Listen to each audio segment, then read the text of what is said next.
Hi, Mom. You were in the hospital for malnutrition. Weren't you eating properly? I've been sending you money. Yeah, thank you for that. But 60 cents. You know the fee costs more than that, so don't worry about it. 60 cents? What do you mean? I'm broke and I've been living a frugal life, cutting down on food and utility expenses. Eventually, I collapsed from malnutrition. My eldest son, Raymond, has been sending me 60 cents every month. I told him it's not the amount but the thought that counts. I thought I'd been sending you 100 a month. Soon, shocking truths were revealed one after another from Raymond. I am Caroline. I am turning 80 this year. I lost my husband 5 years ago, and now I live alone in an old apartment. Since getting married, I have been a full-time housewife, relying on my own pension and my husband's survivor's pension as my only income. Life is not easy, and I have been cutting corners day by day. Of course, I save on food expenses as well as utilities and water bills, and I barely get by living in a cheap apartment. Today, it has been lightly snowing since morning, but I don't turn on the heater to save electricity. I wear a down jacket and layer warm pants in the house to stave off the cold. My fingers are chapped and bleeding from doing chores with cold water. I have frostbite on my left hand, which is swollen and red-black as I rub my stiff fingertips while cleaning up after lunch. My daughter-in-law, Samantha, comes to visit. Hello, mother-in-law. I brought this week's medicine. It's the usual $80. Samantha brings me medicine every week. Raymond also cares for me, but he's busy as a pharmacist at a large hospital, so Samantha looks after me. A few years ago, Samantha accompanied me to the hospital for checkups, but recently she only delivers the medicine. It's cheaper this way, she says. Honestly, the medicine is a big expense for me, who is broke. However, I am told that stopping the medication will cause discomfort, so I have it delivered every week. Samantha used to be a pharmacist at a hospital like Raymond. However, she quit her job after getting married and now works part-time at a local drugstore. I'm always grateful for your help, Samantha. By the way, do you know anything about the box of rice crackers I had stored in the drawer? The one with the kids' scribbles on the lid. It's been missing since last week. I point to the dresser in the back. Last week, I had Samantha tidy up around the dresser, but the box has been missing ever since. Inside the box, I kept my hard-earned savings, a box of rice crackers. I don't know anything about that. Maybe you put it somewhere and forgot about it. Can you not blame me? Samantha, perhaps hurt by the suspicion, took the money for the medicine and left with an unpleasant look on her face. I can't argue with that. After putting away the medicine, I grabbed my cane and went toward the post office. Today is the end of the month. Since my husband passed away 5 years ago, I have had no other income than my pension. My son Raymond, concerned for me, has been sending me money every month. My bank book, spit out from the ATM as usual, had deposit 60 cents written on it.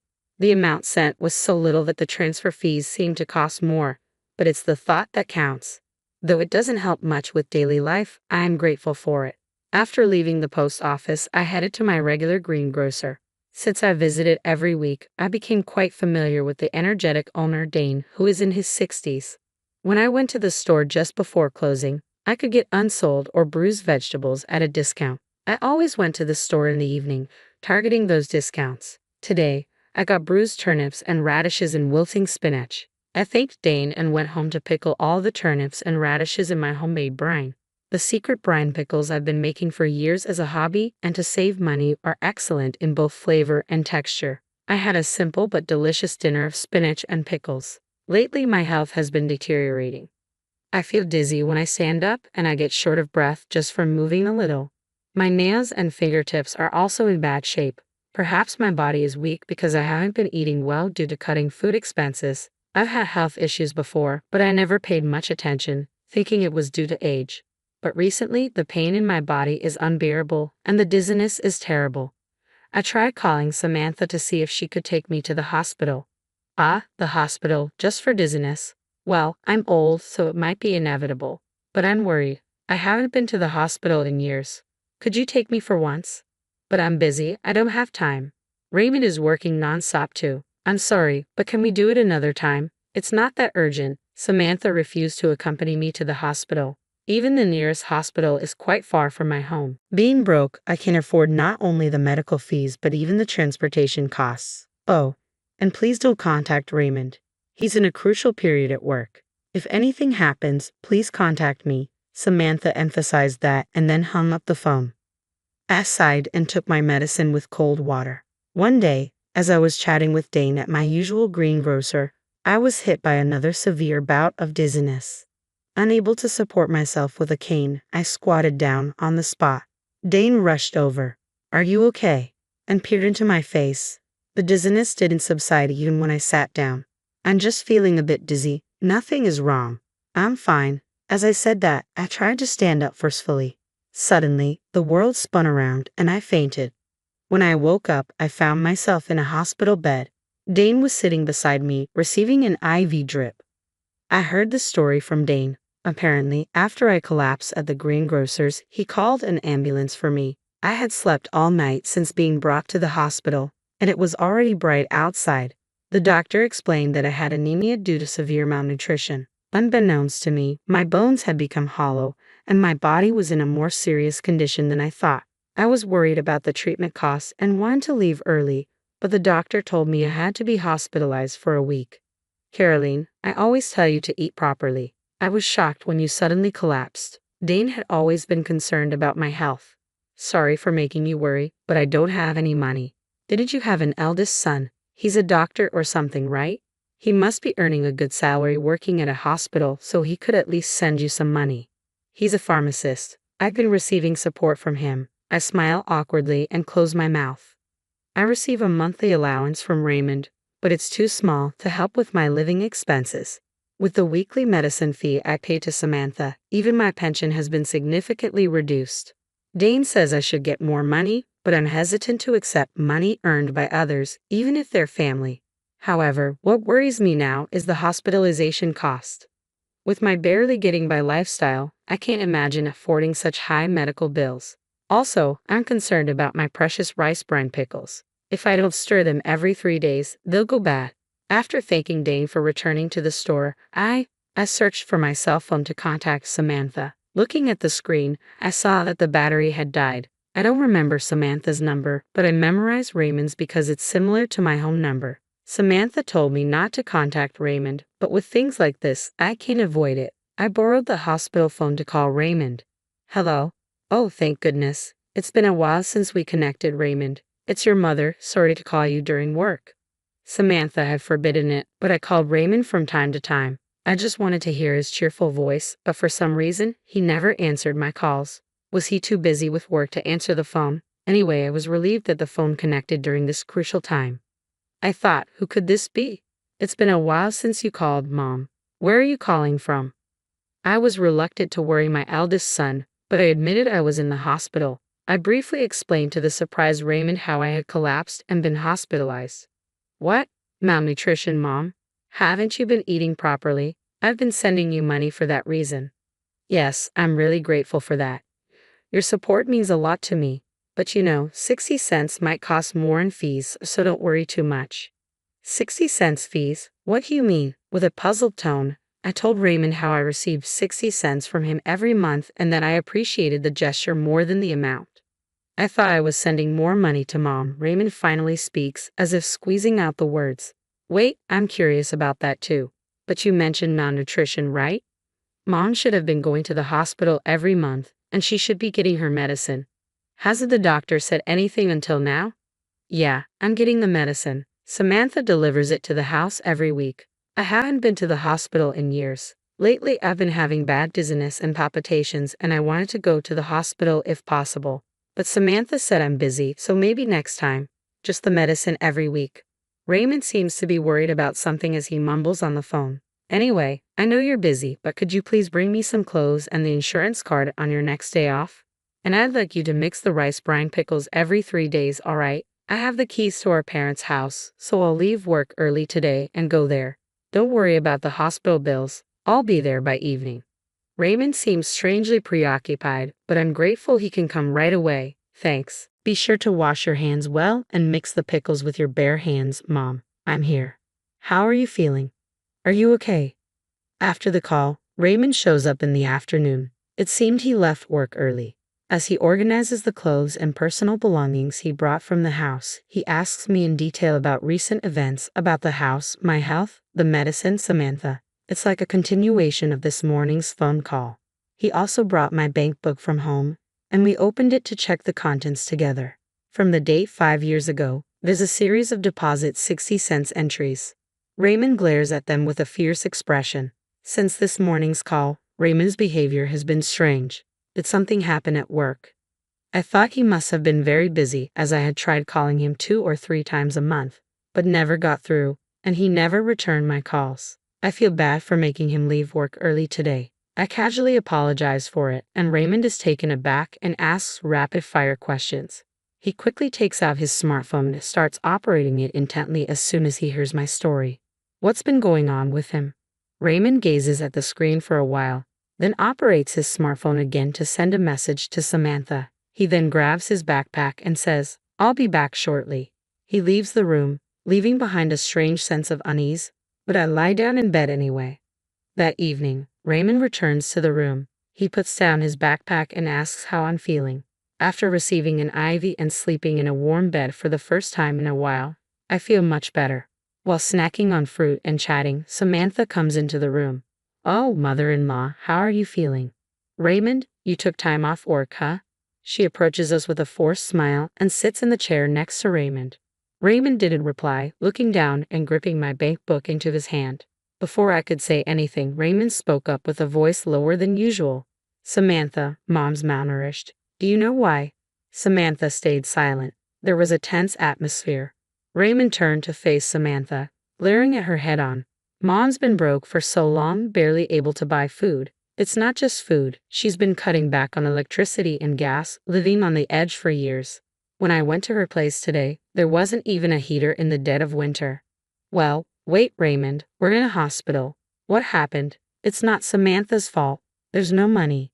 I tried to calm down the yelling eldest son while hiding my frostbitten, swollen, red-black hand. Ignoring me, Raymond continued with an angry tone. "I asked you to send $1,100 to Mom every month, right? But she's only received 60 cents for the last 5 years, Samantha. What's going on?" Saying that, Raymond thrust my bank book at Samantha. On every page, there was the number 60 cents. I couldn't believe my ears. I don't remember ever receiving $1,100. The money from Raymond was always 60 cents. Samantha, cornered by the furious Raymond, looked away from the bank book and fell silent. "That's not all. I give you $150 every week for Mom's medical expenses and medication, right? You said you were using the leftover money to buy her necessities and groceries, but they were only withered vegetables in her room. The fridge was empty." "Be quiet. I gave her the medicine." "What kind of medicine? Without a doctor's prescription, you decided to prescribe it yourself." "All that was in Mom's house were basic vitamins. You bought some random vitamins at the drugstore where you work, put them in a medicine-like bag, and handed them over, didn't you? What were you thinking?" Raymond's tone was stern. "I had no choice. I needed the money," Samantha yelled back to the furious Raymond. Even though this was a private room, we were still in a hospital. As I was shocked by the contents of the eldest son and his wife's conversation, I felt anxious. "You needed money, so you stole Mom's precious savings from her dresser too." With that, Raymond pulled a crushed box out of his backpack. On the lid was a drawing of my husband and me, drawn by Raymond when he was a child. It was the box of rice crackers I had been searching for the last week. I, too, was so shocked that I gasped. "What? No way." I didn't want to believe it either, but I found it while searching through our trash after you said it disappeared a week ago. "He really did it, didn't you?" Faced with undeniable proof, Samantha turned pale and lost her words. "So what did you do with the $250,000 that was in this box, huh? And the $1,100 you were supposed to send to Mom every month? The hospital fees and the medicine fees, where did it all go?" Raymond demanded. "Stop nagging, there's no money left." Samantha, who had been trembling as she stared at the box, eventually stood up, knocking over her chair, and yelled back defiantly, "It's all your fault anyway. You always ignored me and focused on your mother. Ben is way better than your husband." "Huh. Ben? He's the coolest host at the club around here. I've been supporting him, and soon he'll be #1. He said he's saving all the money I've given him for our life together." Samantha excitedly continued talking. Both Raymond and I stared at her blankly. I didn't quite understand, but it seems she had fallen for a man and was providing him with money. Apparently, she needed a lot of money for that. All right, Samantha, I get it. Let's get a divorce right here for the sake of your life with this bang guy. Raymond quietly said this and took out the divorce papers and his seal from his backpack, placing them on the side table. I never want to see your face again. Sign the divorce papers here, pack your things tonight, and leave the house. I'll stay at the hospital tonight. Raymond's voice was firm, leaving no room for negotiation. What? Don't be so selfish. You can't just suddenly. Samantha, do you even realize what you've done? Faking medicine, stealing money. If you don't want a divorce, we can go straight to the police instead. Samantha, who had been so confident, flinched under Raymond's intimidating gaze and eventually started making tearful excuses. I had no choice. My part-time job wasn't enough. I took a little from the money you sent and the medicine fees, but I know it was wrong. Besides, neither you nor your mother noticed for years, right? You both share some responsibility. Enough. I don't know when you did it, but you went through my phone and blocked Mom's number. You even told her not to contact me, didn't you? You deliberately kept us apart and exploited her without getting caught. Raymond's anger was palpable as he slammed the divorce papers on a table with his fist. Samantha flinched. Anyway, Samantha, this is goodbye. I'll make sure you pay back every penny you've taken from us. Remember that. If you don't, we're going to the police. Raymond's voice was resolute. Finally realizing the gravity of her actions, Samantha couldn't say anything and signed the divorce papers with tears in her eyes. Samantha left the house that night, as Raymond had told her to, almost like she was running away. In exchange for not reporting her to the police, Raymond made sure to demand repayment of the money she'd taken, the amount she'd taken for the last 5 years since my husband's death, including the money for living expenses and medicine. In total, it amounted to over $900,000. I was shocked. Samantha later lost contact with the host she had given so much money to and went berserk in the club, getting herself banned. Bad rumors seemed to spread from nowhere, and before she knew it, they reached her part-time job, resulting in her being fired. With her income gone and not a penny to her name, Samantha couldn't rent an apartment and had to spend some time sleeping in internet cafes. But what happened to her after that is unknown. I had almost given up on getting back the money Samantha had taken as she had disappeared. But her family, who learned of the situation, decided to repay the debt in small amounts on her behalf. It might be difficult to recover the full amount of stolen money, but I was happy with their gesture. After being discharged from the hospital, I decided to leave with Raymond. We're living peacefully together in the house Samantha left, just the two of us. I had been forced to live a difficult life, being exploited by Samantha, but now, in our warm, comfortable home, I'm eating well, and my health has improved.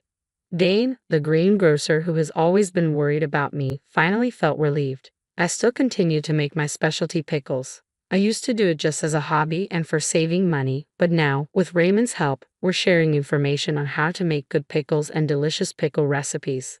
In a few years, my pickle channel became hugely popular, possibly because an 80-year-old content creator was a novelty. And now, it brings in an amazing income. I had always thought that making money was impossible for me as I had never worked as a full-time employee. But even I can be useful to others. More than earning money, I've come to know the happiness of bringing joy to others and now live a fulfilling life every day.